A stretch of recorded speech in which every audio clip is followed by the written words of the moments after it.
उसी कड़ी में आज चौथी प्रेस वार्ता में नए क्षेत्र कौन से हमारे विकास के लिए हो सकते हैं, उसको लेकर क्या बदलाव, क्या रिफॉर्म्स लाई जा सकती हैं, उसको लेकर आज हम आप सबके सामने आए हैं। क्योंकि माननीय प्रधानमंत्री जी ने कई बार पहले भी कहा है, रिफॉर्म, परफॉर्म, ट्रांसफॉर्म, और उसी दिशा में सबसे पहला कदम है रिफॉर्म्स लाने का। पिछले कुछ दिनों में एमएसएमई सेक्टर हो या एग्रीकल्चर सेक्टर हो, इनकी परिभाषाएं चाहे एमएसएमई की हो,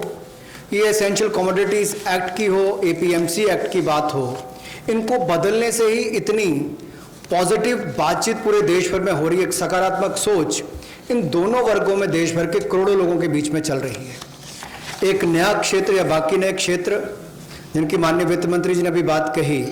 कि 8 नए क्षेत्रों को लेकर आप सबके सामने आए हैं। ये भी कहा कि आत्मनिर्भर भारत को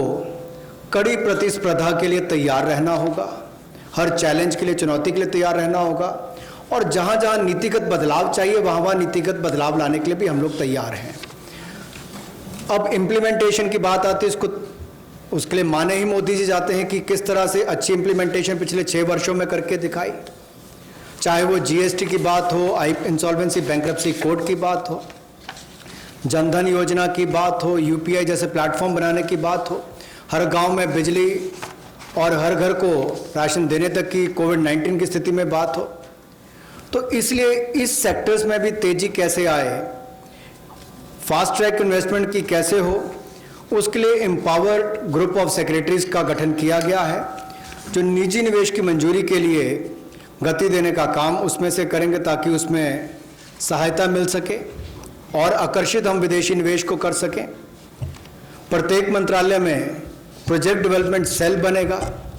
जो ये तय करेगा कि किस क्षेत्र में निवेश आ सकता है, कौन निवेशक हो सकता है,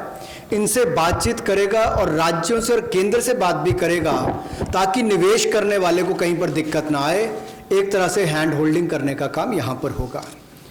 राज्यों की रैंकिंग भी होगी, उनकी कितनी अट्रैक्टिव पॉलिसीज है कि इन्वेस्टमेंट के लिए, यानी कि निवेश के लिए कितनी आकर्षित करने वाली उनकी योजनाएं हैं, उसके ऊपर डिपेंड करेगा उनकी रैंकिंग को। और नए चैंपियन सेक्टर्स को बढ़ावा देने के लिए, चाहे वो सोलर पीवी हो,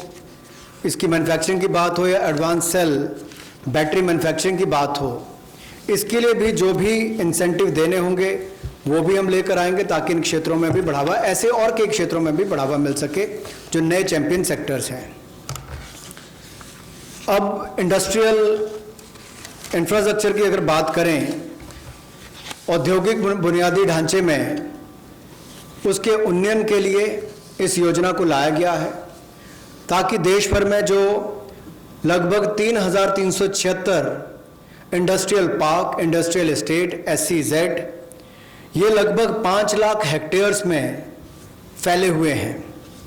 और इन सब की जानकारी आपको औद्योगिक सूचना प्रणाली यानी कि IIS पर मिलेगी, जिसकी GIS मैपिंग की जाएगी ताकि निवेश करने वाले को कोई दिक्कत ना हो। जो उसको बाद में दिक्कत आती थी ज़मीन से जुड़े मुद्दों को लेकर, वो भी दूर होगी। ज़मीन की उपलब्धता भी 5 लाख हेक्टेयर के लगभग जो इंडस्ट्रियल हमारे स्टेट्स हैं या हमारे पार्क्स हैं, उनमें भी जो होगी उसमें उनको लाभ मिलेगा। और इसीलिए इस योजना में बदलाव भी लाया गया है। इसको मिशन मोड पर, चैलेंज मोड पर किया जाएगा